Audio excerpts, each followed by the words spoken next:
Ravichandra mansion లోని ఆ గది మళ్ళీ ఒక రొమాంటిక్ యుద్ధానికి వేదికైంది.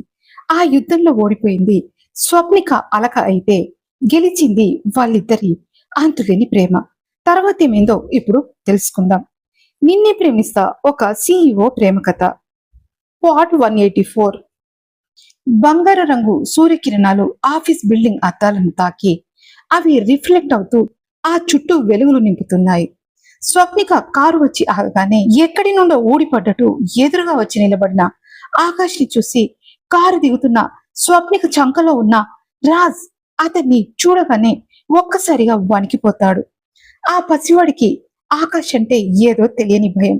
1000 తేళ్లు కుట్టినట్టుగా వాడు భయంతో తల్లి మెడను గట్టిగా చుట్టేసి ఆమె మెడవంపులో ముఖాన్ని దాచుకుంటాడు. ఆకాష్ వెటకారంగా నవ్వుతూ, ఏంటి స్వప్నిక, నీ కొడుకు నన్ను చూసి అంతలా భయపడుతున్నాడు, నేనేమైనా భూతానా ఏంటి అని అంటాడు. రాజ్ భయపడుతున్నాడని స్వప్నికకు అర్థమవుతుంది. కానీ ఆకాష్తో మాట్లాడితే వాడు ఇంకా భయపడతాడని వాడిని పట్టించుకోకుండా ఆకాష్ మాటలను గాలికి వదిలేసి గంభీరంగా ముందుకు అడుగులు వేస్తుంది. ఆమె నిర్లక్ష్యానికి ఆకాష్ పళ్ళు కొరుక్కుంటూ అక్కడే నిలబడిపోతాడు.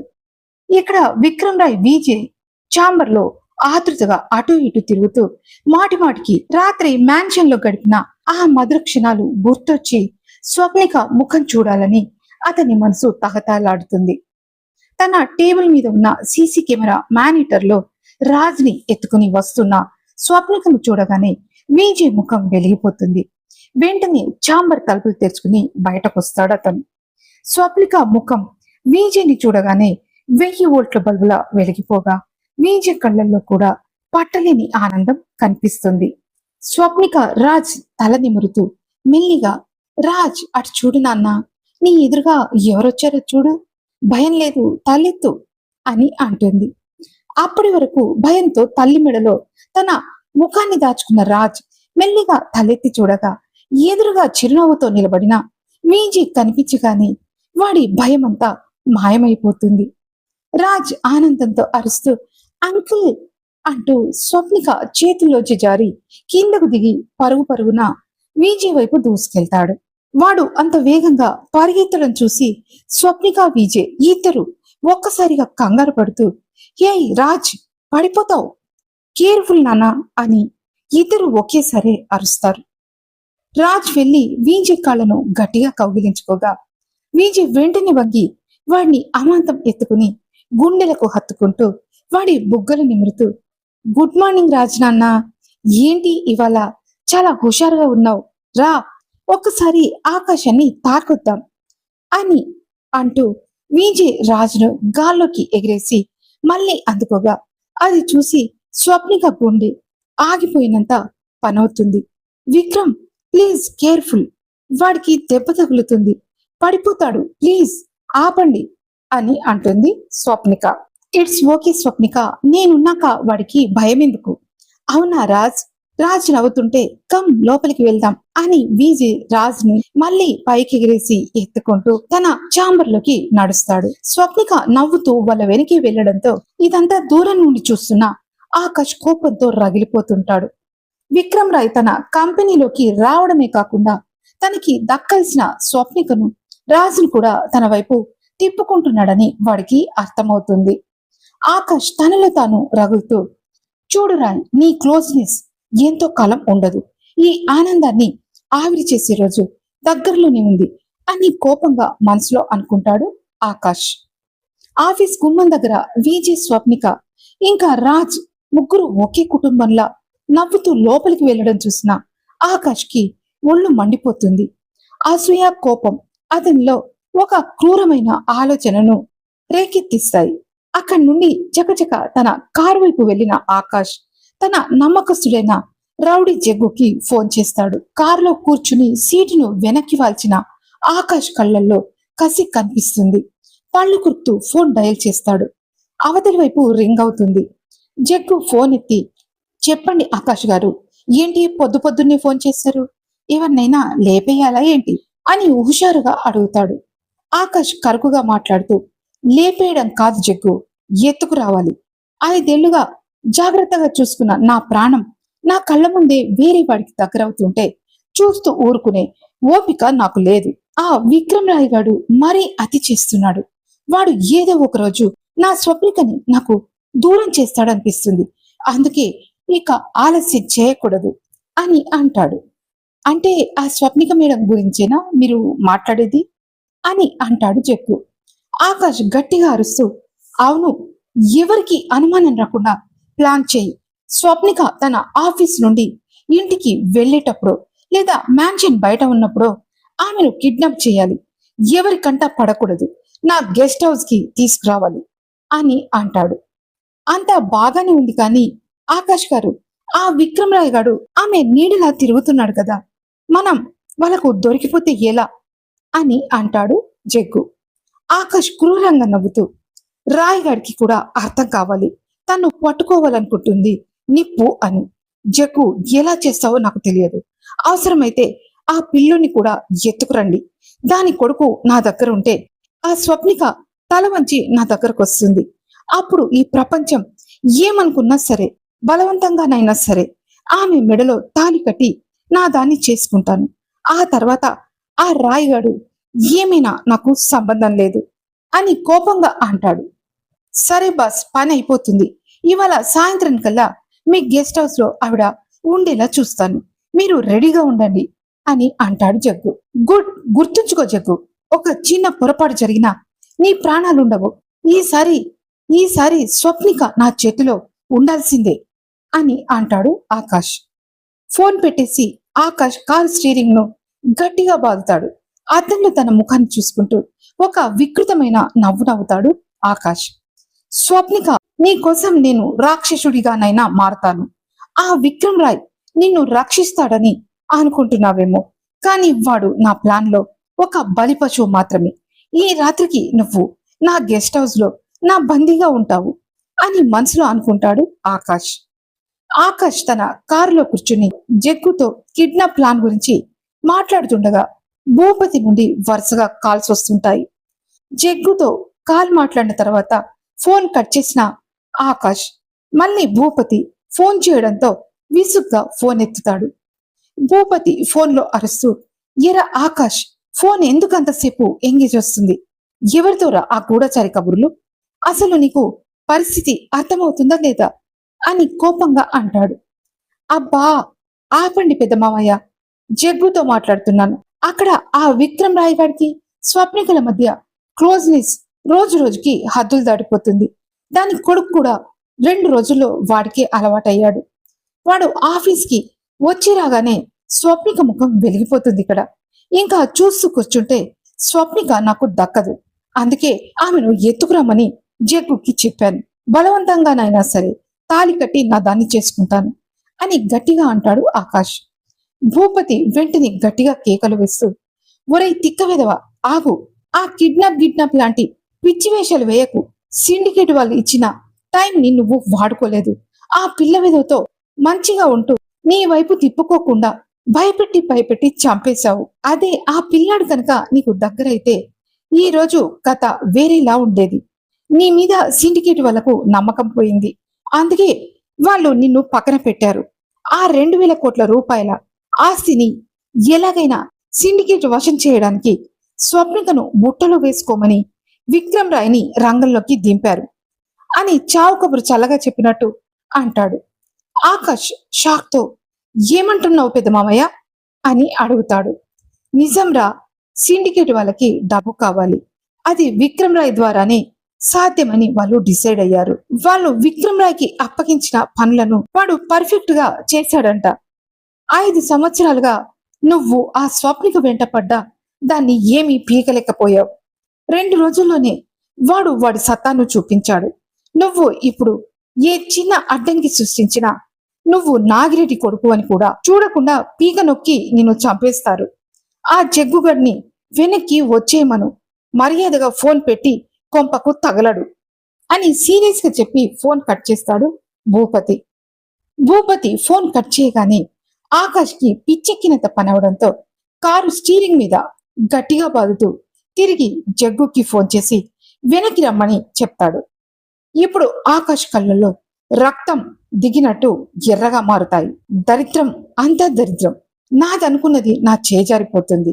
5 ఏళ్ల నుండి నేను ఆమె వెంట కుక్కలా తిరుగుతుంటే కనీసం కన్నెత్తి చూడని ఆ స్వప్నిక ఈ విక్రమ్ రాయ్ గాడు రాగానే ఎలా లొంగిపోయిందిరా వాడికి. వాడిలో ఏం చూసి పరవశించిపోతుంది ఇది. వాడికంటే నేనేం తక్కువ అని మనసులో వీజీని కుక్క తిట్లు తిట్టుకుంటూ ఆవేశపడతాడు ఆకాష్. కోపంతో తన జుట్టు తానే పీక్కుంటూ కారు అద్దంలో తన ముఖాన్ని చూసుకుని వికటంగా నవ్వుతూ అరుస్తాడు.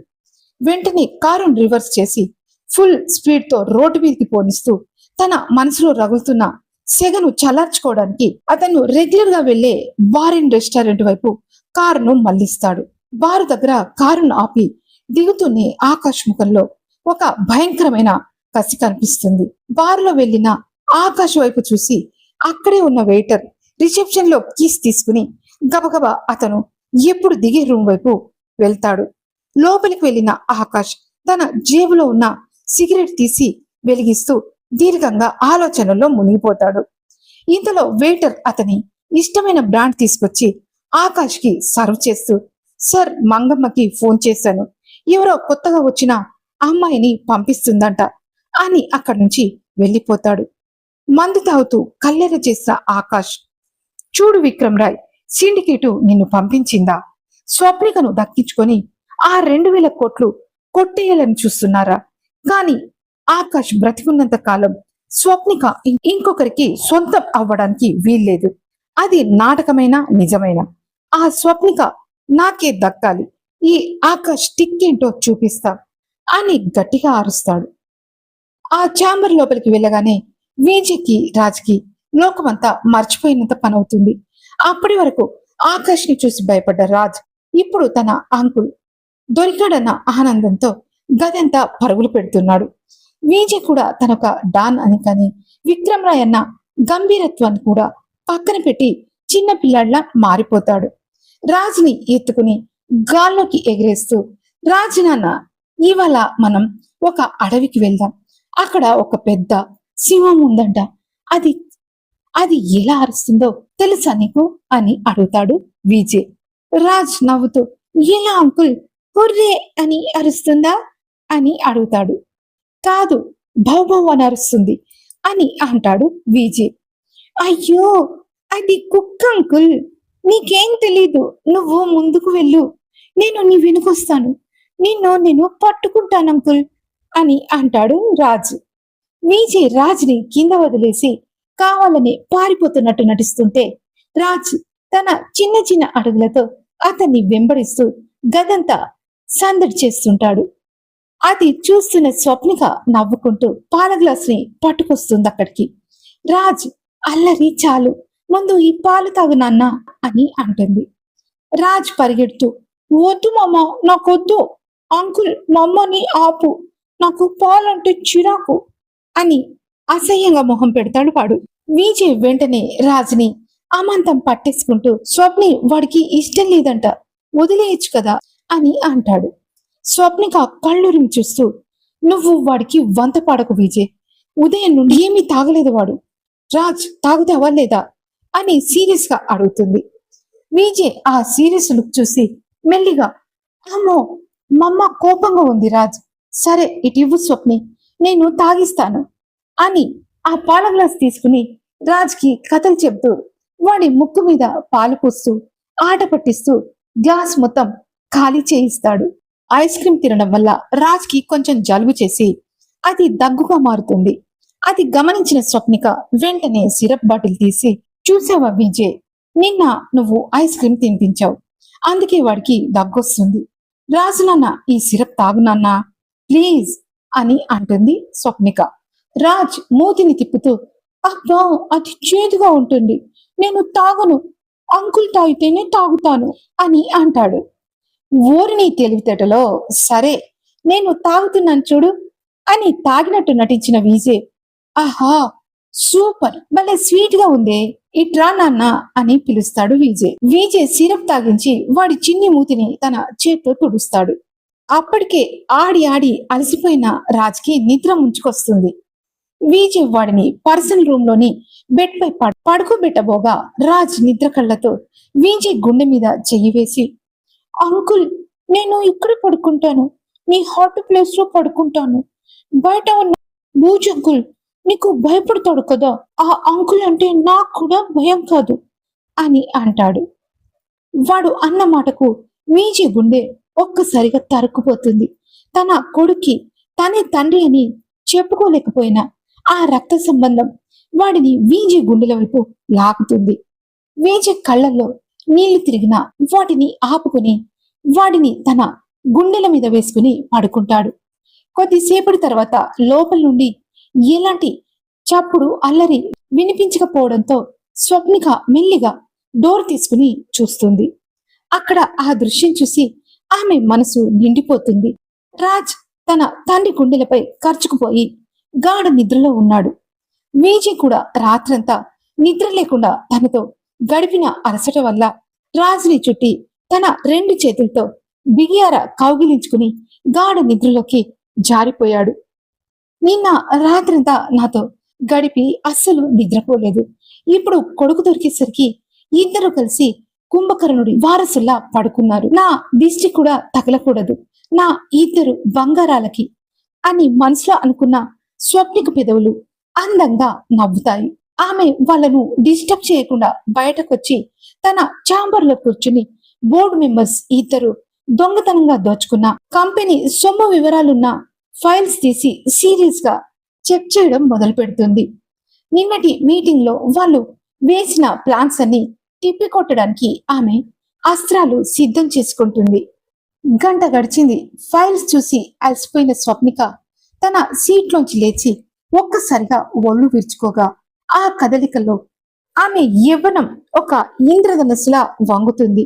దాహం వేయడంతో గది మూలన ఉన్న ఫ్రిడ్జ్ దగ్గరికి వెళ్లి వాటర్ బాటిల్ తీసి తలపైకెత్తి నీళ్లు తాగుతుండగా సరిగ్గా అదే సమయంలో పర్సనల్ రూమ్ నుండి బయటకొచ్చిన వీజే కళ్ళల్లో ఒక ఒక అద్భుతమైన దృశ్యం ఆవిష్కృతమవుతుంది.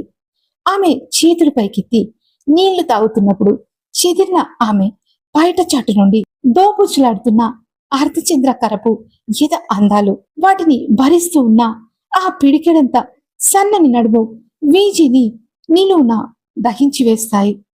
నిన్నటి రాత్రి గుర్తులు ఇంకా పచ్చిగా ఉండగానే ఆ సన్నని నడుము గుంపు అతన్ని అయస్కాంతంలా లాగేస్తుంది. అడుగులో అడుగు వేస్తూ ఆమె వెనుకకొచ్చి ఒక్క ఉదుటిన ఆమె నడుమును తన 2 చేతుల్లో బంధించి తన వైపు లాక్కుంటూ ఆమె మెడవంపులో ముఖం దాచుకున్న వీచే ఈ దాహం నీళ్లతో తీరేది కాదు స్వప్ని అని అంటాడు. అతని గంభీరమైన స్వరం వెచ్చని స్పర్శ తగలగానే స్వప్నిక చేతిలోని వాటర్ బాటిల్ జారి కింద పడబోతుంది.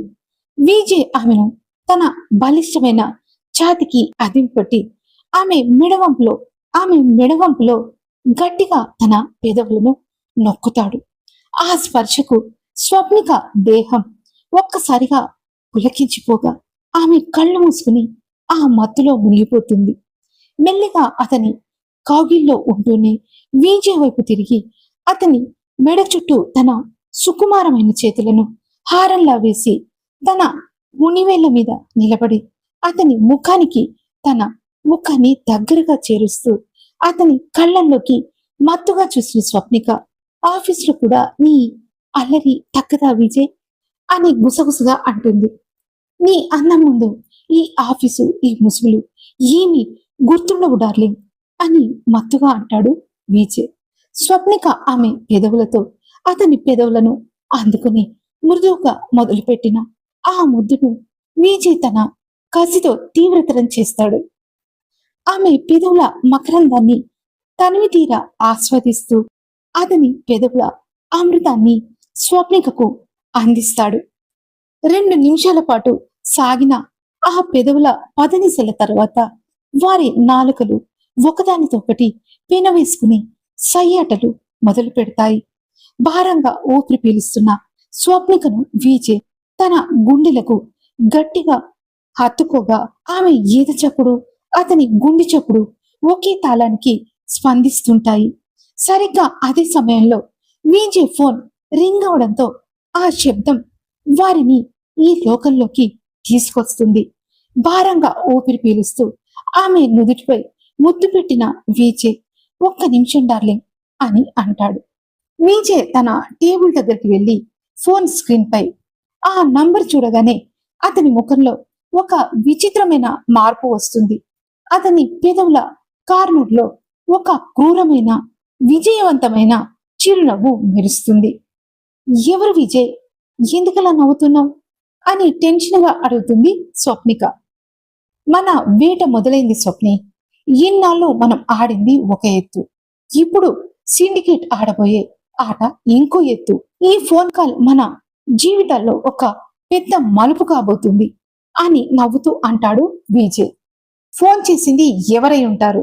ఆకాష్ కిడ్నాప్ ప్లాన్ గురించి అప్డేట్ ఇవ్వడానికి జగ్గు చేశాడా, లేదా సిండికేట్ గురించి అప్డేట్ ఇవ్వడానికి ఇంటర్పోల్ చీఫ్ స్మిత్ చేసుంటాడా? ఒకవేళ మీరు గాని గెస్ చేస్తే కామెంట్ బాక్స్ లో పెట్టండి. అలాగే ఆ ఫోన్ కాల్ గురించి తెలుసుకోవడానికి తర్వాతి పాటు వినడానికి వెంటనే సబ్స్క్రైబ్ చేసుకోండి. ఈ పాట కనుక మీకు నచ్చినట్టయితే లైక్ చేసి కామెంట్ పెట్టండి. Thank you so much.